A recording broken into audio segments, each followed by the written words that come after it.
Hi friends, ఎలా ఉన్నారు? Welcome back to updates for you. Friends, చాలా రోజుల నుంచి అనుకుంటున్నాను ఏవైనా ప్రీవియస్ పేపర్స్ క్వశ్చన్స్ సాల్వ్ చేసి మీకోసం డీటెయిల్గా, అంటే కాన్సెప్ట్ వైజ్గా మీకు డీటెయిల్గా ఎక్స్ప్లెయిన్ చేస్తే కొంచెం మీకు కూడా యూజ్ అవుద్దనే ఆలోచనతో లాస్ట్ పోలీస్ కానిస్టేబుల్ పేపర్స్ అందులో జనరల్ సైన్స్ టాపిక్ని ఎంచుకొని మీకోసం అయితే సాల్వ్ చేశాను. సో మీరు ఈ వీడియోని స్కిప్ చేయకుండా కంప్లీట్గా చూడండి. మీరైతే డెఫినెట్గా ఎంతో కొంత నాలెడ్జ్ అయితే గెయిన్ చేస్తారు. So let's go to topic. సో ఇది PC 2016 mains paper. First question, the dimensions of kinetic energy same that of. First question మనకు కైనెటిక్ ఎనర్జీ యొక్క ప్రమాణాలు దేంతో సమానం కింది వాటిలో, అంటే ఫోర్స్ ఇచ్చాడు, వర్క్ ఇచ్చాడు, మూమెంటం ఇచ్చాడు, వెలాసిటీ ఇచ్చాడు. ఫోర్స్ ప్రమాణాలు న్యూటన్ అండ్ మూమెంటం ప్రమాణాలు వచ్చేసి KG meter per second and velocity వచ్చేసి మీటర్ ఫర్ సెకండ్. మనకు వర్క్ వచ్చి జౌల్స్. అంటే మనకు వర్క్ది తెలిసినా కానీ మనది కైనెటిక్ ఎనర్జీ తెలవాలి. అంటే జనరల్గా ఏ ఎనర్జీ అయినా సరే జౌల్స్లో ఉంటుంది దాని ప్రమాణాలు. సో మనకు దాని ఈక్వలెంట్ అంటే వర్క్ వచ్చేసి ఆన్సర్ మనకి. నెక్స్ట్ క్వశ్చన్ వచ్చేసి, the instrument use to measure sounds in under water is. నీటిలో ధ్వనులు కొలుచుటకు ఉపయోగించే పరికరం హైగ్రోమీటర్, హైడ్రోఫోన్, హిప్సోమీటర్ అండ్ గ్రామోఫోన్. ఈ నాలుగిట్లో హైగ్రోమీటర్ అంటేనో, హైగ్రో అంటే గాలిలో తేమ అన్నమాట. అంటే దాన్ని బట్టి మనం అర్థం చేసుకోవచ్చు. హైడ్రో అంటే వాటర్, హిప్సో అంటే మనకి థర్మో అంటే టెంపరేచర్ సంబంధించింది, గ్రామో అంటే ధ్వనులు అంటే ఇది మ్యూజిక్ సంబంధించింది. సో హైడ్రోఫోన్ అనేది మనకి యూజ్ చేస్తారు. అదే ఆన్సర్ మనం గుర్తుపెట్టుకోవాలి. Next question, convert 10 inches into kilometres. 10 అంగుళాలను కిలోమీటర్లోనికి మార్చము. ఇక్కడ 4 ఆప్షన్స్ ఇచ్చారు. ఈ క్వశ్చన్లో మనం బేసిక్గా తెలుసుకోవాల్సింది అంటే ఇంచెస్ నుంచి మీటర్స్, సెంటీమీటర్స్, కిలోమీటర్స్, ఇట్లా ఫీట్స్ నుంచి సెంటీమీటర్స్, మీటర్స్, కిలోమీటర్స్ కన్వర్షన్ అనేది మనకు తెలిసి ఉండాలి. జనరల్గా మనకు 1 inch is equal to 0.0254 kilometres. ఇది తెలిస్తే మనకి 10 ఇంచెస్ ఈజ్ ఈక్వల్ టు ఈజీగా తెలుస్తుంది. మనకు ఆప్షన్ వచ్చేసి B, second option 2.54 into 10⁻⁴ kilometers. Next question, a monochromatic radiation was beamed on a distant planet from Earth and a reflection was received after 7 minutes. If the velocity of signal is 3 into 10⁸ meter per second, then the distance between the Earth and the planet in meters. ఒక monochromatic radiation భూమి నుండి దూరంగా ఉన్న గ్రహంపై కిరణపుంజం చేశారు. అది పరావర్తనం చెంది 7 నిమిషాల తర్వాత భూమికి చేరింది. ఒకవేళ సిగ్నల్ యొక్క వేగం 3 into 10⁸ meter per second ఉంటే భూమి మరియు గ్రహం మధ్య ఉన్న దూరం మీటర్లలో అడిగారు. ఫ్రెండ్స్, క్వశ్చన్ పెద్దగా ఉన్నది. ఇది భూమి, ప్లానెట్, రేడియేషన్ అంటున్నాను, కంగారు పడకండి. ఇది వెరీ సింపుల్, అంటే simple basic question about velocity, distance and time.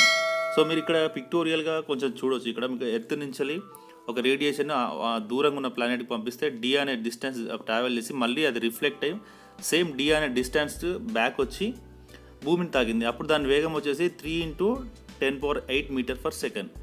And అది చేరడానికి, అంటే తిరిగి భూమి చేరడానికి పట్టిన కాలం 7 minutes. అంటే మనకు వేగం మీటర్ పర్ సెకండ్ ఇచ్చినప్పుడు టైం కూడా మినిట్స్ నుంచి సెకండ్స్ కన్వర్ట్ చేసుకోవాలి. అప్పుడు మనకు 7 into 60 420 seconds అవుద్ది. సో మనకు వెలాసిటీ తెలుసు అండ్ డిస్టెన్స్, అంటే టోటల్ డిస్టెన్స్ ఎంత డి ప్లస్ డి, అంటే పోవడం రావడానికి 2d టైం పడుతుంది. అప్పుడు మనకు velocity is equal to 2d by time. మనకు 2d is equal to 12.60 into 10⁻10 meters వస్తుంది. సో మనకు డి వచ్చేసి 12.60 by 2 into 10⁻10 meters. అంటే డి ఈజ్ ఈక్వల్ డిస్టెన్స్ వచ్చేసి 6.3 into 10⁻10 meters వస్తుంది. ఇప్పుడు మనకి భూమికి ఆ గ్రహానికి మధ్యలో ఉన్న దూరం ఎంత అంటే 6.3 into 10⁻10 meters అన్నట్టు. సో ఇది very simple. Next question, the value of planks constant in SI units is. SI యూనిట్లో ప్లాంక్ స్థిరం యొక్క విలువ. సో మనకి 4 ఆప్షన్స్లో 6.62 into 10⁻⁻34 జౌల్ సెకండ్ అన్నట్టు దీని ఆన్సర్. ఇది ఎలా వస్తుందంటే జనరల్గా మనకు energy is equal H nu, అంటే energy is equal to Planck constant into frequency. So ఆ ప్రిన్సిపల్ బేస్ మీద మనకు వస్తుంది, దాని నుంచి మనం క్యాలిక్యులేట్ చేయొచ్చు. సో నెక్స్ట్ క్వశ్చన్ వచ్చేసి, which of the following is not an antibiotic. ఈ కింది వాటిలో ఏది యాంటీబయాటిక్ కాదు? Erythromycin, tetracycline, oxytocin and ofloxacin. So friends, మనం ఎప్పుడైనా గుర్తుపెట్టుకోవాల్సింది మైసిన్స్, సైక్లిన్స్, ఆక్సాక్సిన్స్ అన్నీ కూడా యాంటీబయాటిక్స్. ఇక్కడ ఆక్సిటోసిన్ ఒకటే దానికి డిఫరెంట్గా ఉంది. ఆక్సిటోసిన్ అనేది ఇట్స్ అన్ హార్మోన్ అన్నట్టు. సో దాన్ని గుర్తుపెట్టుకొని మీరు ఆక్సిటోసిన్ ఆన్సర్గా కన్సిడర్ చేసుకోవచ్చు. Next question, chemical name of dry ice. Dry ice యొక్క రసాయన నామం. 4 ఆప్షన్స్ ఇచ్చారు. Solid H2O, solid ozone, solid calcium carbonate, solid CO2. Friends, మనకు డ్రై ఐస్ అనగానే మనది సాలిడ్ ఐస్ అనుకుంటాం, సాలిడ్ వాటర్ అనుకుంటాం, కానీ రాంగ్ ఆన్సర్ ఇది. సో మనం డ్రై ఐస్ అనేది కార్బన్ డైఆక్సైడ్ యొక్క సాలిడ్ ఫామ్. దీన్ని కూలింగ్ ఏజెంట్గా యూజ్ చేస్తారు. సో అది గుర్తుపెట్టుకోండి.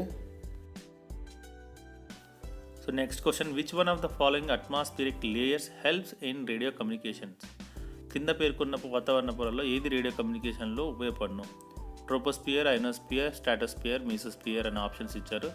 సో ఫ్రెండ్స్, మీకు ఈ క్వశ్చన్ సంబంధించిన ఆన్సర్ చేయాలంటే మీకు ఒక basic earth and the atmosphere layer సంబంధించిన అవగాహన అయితే ఉండాలి. సో మీకు దీనికోసం ఒక పిక్టోరియల్గా ఒక పిక్చర్ అయితే మీకు చూపించాను. మీకు భూమి నుంచి పైకి పోతున్న కొద్దీ troposphere, stratosphere, mesosphere, thermosphere, exosphere అనే లేయర్స్ మీకు వస్తుంటాయి. సో ఒక్కొక్క లేయర్కి ఒక్కొక్క ప్రాధాన్యత ఉంటుంది. సో వాటి ఇంపార్టెంట్ ఫీచర్స్ అయితే మనం తెలుసుకోవాలి. మీకు చాలా బుక్స్లో ఐనోస్పియర్ అనేది సెపరేట్గా మెన్షన్ చేయరు. ఐనోస్పియర్ అనేది మనకు మీసోస్పియర్ నుంచి ఎగ్జోస్పియర్ వరకు మధ్యలో ఉంటుంది. సో దాన్ని మనం ఐనోస్పియర్ అనేది రేడియో కమ్యూనికేషన్కి, టెలికమ్యూనికేషన్కి యూజ్ అవుతుంది. సో అది ఆన్సర్గా మనం తీసుకోవాలి. Next question, among the elements given below which one has highest electronegativity? కింద పేర్కొన్న మూలకాల్లో దేనికి అతి ఎక్కువ రుణ విద్యాత్మకత కలదు? క్లోరిన్, బ్రోమిన్, ఆక్సిజన్, నైట్రోజన్ ఇచ్చారు. దీనికి ఈ క్వశ్చన్ చేయడానికి మనకి ఇంటర్మీడియట్ లెవెల్ కెమిస్ట్రీ కొంచెం ఐడియా ఉండాలి. పీరియాడిక్ టేబుల్ అంటే మూలకాల ఆవర్తన పట్టిక కొంచెం ఐడియా ఉంటే చేయగలుగుతాం. మనకు ఆవర్తన పట్టికలో SD, P and F block elements ఉంటాయి. వీటిలో పి బ్లాక్ ఎలిమెంట్స్కి బాగా ఎలక్ట్రోనెగటివిటీ ఉంటుంది. దాంట్లో నైట్రోజన్ అండ్ ఆక్సిజన్లో ఆక్సిజన్కి ఎక్కువ ఉంటుంది. సో ఇది మీరు కొంచెం చదివితే మీకు అయితే బేసిక్ కాన్సెప్ట్స్ ఉంటే ఈజీగా చేయగలరు. సో మనకు ఆన్సర్ వచ్చేసి అయితే ఆక్సిజన్కి ఎక్కువ ఎలక్ట్రోనెగటివిటీ ఉంటుంది అనేది ఆన్సర్ మనకి. సో ఆవర్తన పట్టికను మెండలిఫ్ ప్రపోజ్ చేశాడు, కొంచెం గుర్తుపెట్టుకోండి. సో మనకి next question, for an endothermic reaction where delta H represents the enthalpy of the reaction, the minimum value of activation energy. ఒక ఉష్ణగ్రాహక చర్యకు డెల్టా హెచ్ అనేది ఎంథాల్పీని సూచిస్తుంది. ఈ చర్యకు కనీస ఉత్తేజిత శక్తి ఎలా ఉంటుంది అని అడగడం జరిగింది. ఇక్కడ ఎండోథర్మిక్ రియాక్షన్ అన్నాడు, ఉష్ణగ్రాహక చర్య అన్నాడు. అంటే ఆ చర్యలో, ఆ కెమికల్ రియాక్షన్లో ఉష్ణం గ్రహించబడుతుంది. సో అలాంటి చర్యకు ఎప్పుడైనా సరే యాక్టివేషన్ ఎనర్జీ అనేది డెల్టా హెచ్ కంటే ఎక్కువ ఉంటుంది. సో ఎండోథర్మిక్ రియాక్షన్లో ఉత్తేజిత శక్తి లేదా యాక్టివేషన్ ఎనర్జీ అనేది ఎప్పుడు కూడా డెల్టా హెచ్ అంటే చర్య ఎంథాల్పీ కంటే ఎక్కువ ఉంటుంది. Next question, arrange the following atmospheric layers in the correct order from bottom to top. కింద పేర్కొన్న వాతావరణ పొరలను కింది నుంచి పైకి సరైన క్రమంలో ఏర్పరచడం. A exosphere, B troposphere, C stratosphere, D mesosphere అనే లేయర్స్ 4 ఇచ్చారు. సో వీటి ఆర్డర్ ఎలా ఉంటుందని అడుగుతున్నాడు. సో మనకు ఇంతకుముందు చూసిన పిక్టోరియల్ రిప్రజెంటేషన్, ఎర్త్ దాని నుంచి పైకి పోయిన కొద్దీ అట్మాస్ఫిరిక్ లేయర్స్ ఎలా ఉంటాయి అనేది, ఫస్ట్ ట్రోపో, తర్వాత స్టాటో, తర్వాత మీజో, తర్వాత థర్మో, లాస్ట్కి ఎగ్జో ఉంటుంది. ఇచ్చిన ఆప్షన్లో థర్మో ఇవ్వలేదు, ఎగ్జో ఇచ్చారు. మనకి ఇచ్చిన ఆప్షన్లో 1, 2, 3, 4లో మనకి second option is correct. BCDA tropo, strato, exo, meso అనే ఆర్డర్ అనేది correct. Next question, the term dark fermentation means. Dark fermentation అనగా, సో ఈ క్వశ్చన్ బేసికల్గా బయోఫ్యూయల్స్ సంబంధించింది. ఆప్షన్ 1 వచ్చేసి a method to reduce CO2 in the atmosphere, a method to produce H2 as fuel from the waste water. ఇది మనకు second option వచ్చే answer, method to produce hydrogen gas as fuel from waste water. Third వచ్చేసి a method to dispose nuclear waste. Fourth వచ్చి a method to produce methane from organic waste. మనకు so ఎవరికైనా second, fourth మధ్యలో కొంచెం confusion ఉంటుంది, కొంచెం idea ఉంటే చేయొచ్చు. Next question, which of the following is correct for carbon monoxide. Carbon monoxide సంబంధించి కింద పేర్కొన్న వాటిలో ఏది సరి అయినది? It produced in human body, మానవ శరీరంలో ఉత్పన్నం అగును. సెకండ్ వచ్చేసి it helps in treating sickle cell anaemia, ఇది సికిల్ సెల్ ఎనీమియాను తగ్గిస్తుంది. సి వచ్చేసి it acts as neuro transmitter, ఇది న్యూరో ట్రాన్స్మిటర్గా పనిచేయను. ఇది 3 ABC ఇచ్చారు. సో మనకి కింద ఆప్షన్స్ నెంబర్ 1 వచ్చేసి A, B and C, number 2 వచ్చి A ఓన్లీ, నెంబర్ 3 వచ్చేసి A అండ్ C, నెంబర్ 4 వచ్చేసి C only. So carbon monoxide వాయువు అనేది 3 రకాలుగా యూజ్ అవుద్ది. A, B అండ్ C అనేది అంటే ఫస్ట్ వన్ ఈజ్ ఆన్సర్. ఇది కొంచెం మనం గుర్తుపెట్టుకోవాల్సిన అంశం. Next question, biological oxygen demand means. Biological oxygen demand దేనిని సూచిస్తుంది? నెంబర్ 1 ఆప్షన్ వచ్చేసి high level of microbial pollution in water, నీటిలో ఎక్కువ స్థాయి సూక్ష్మజీవుల కాలుష్యం. నెంబర్ 2 లో లెవెల్ ఆఫ్ మైక్రోబియల్ పొల్యూషన్, తక్కువ స్థాయి సూక్ష్మజీవుల కాలుష్యం. నెంబర్ 3 వచ్చేసి అబ్సెన్స్ ఆఫ్ ఎనీ పొల్యూషన్, ఎటువంటి కాలుష్యం లేకపోవడం. నెంబర్ 4 వచ్చేసి వాటర్ ఇస్ హైలీ ప్యూర్, నీరు స్వచ్ఛమైనది. ఈ ప్రశ్నను కొంచెం లోతుగా ఆలోచిస్తే ఇది నీటి కాలుష్యానికి సంబంధించింది.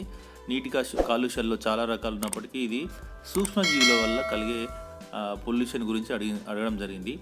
బయాలజికల్ ఆక్సిజన్ డిమాండ్ అంటే జనరల్గా ఆర్గానిక్ మ్యాటర్ అంటే సేంద్రియ పదార్థాలు ఎక్కువైనప్పుడు ఏమైందంటే నీటిలో సూక్ష్మజీవులు పెరగడానికి ఛాన్సెస్ ఉంటాయి. సూక్ష్మజీవులు పెరిగి ఆ ఆర్గానిక్ మ్యాటర్ అంతా తినేస్తుంటాయి. అప్పుడు మనకు ఆ ప్రాసెస్లో నీటిలో ఉన్న ఆక్సిజన్ అంతా ఆ సూక్ష్మజీవులు యూజ్ చేసుకోవడం వల్ల ఆక్సిజన్ తగ్గిపోతుంది. సో ఆ నీటి పరిసరాల్లో ఆక్సిజన్ తగ్గడం వల్ల నీటిలో ఉన్న చేపలు అవన్నీ కూడా చనిపోవడం జరుగుతుంది. సో నీటిలో మైక్రోబ్స్ అంటే సూక్ష్మజీవులు రావడం వల్ల ఆక్సిజన్ డిమాండ్ అనేది పెరుగుతుంది. అంటే ఆక్సిజన్ తగ్గిపోయి ఆక్సిజన్ డిమాండ్ పెరుగుతుంది. దీన్ని బయలాజికల్ ఆక్సిజన్ డిమాండ్ అంటారు. అంటే మైక్రోబియల్ వల్ల అంటే సూక్ష్మజీవుల వల్ల నీటిలో బీఓడి అనేది పెరుగుద్ది అన్నట్టు. సో ఎక్కువ బీఓడి ఉందంటే ఎక్కువ మైక్రోబియల్ పొల్యూషన్ ఉన్నట్టు. ఆన్సర్ వచ్చేసి 1. Next question, carbon credit is.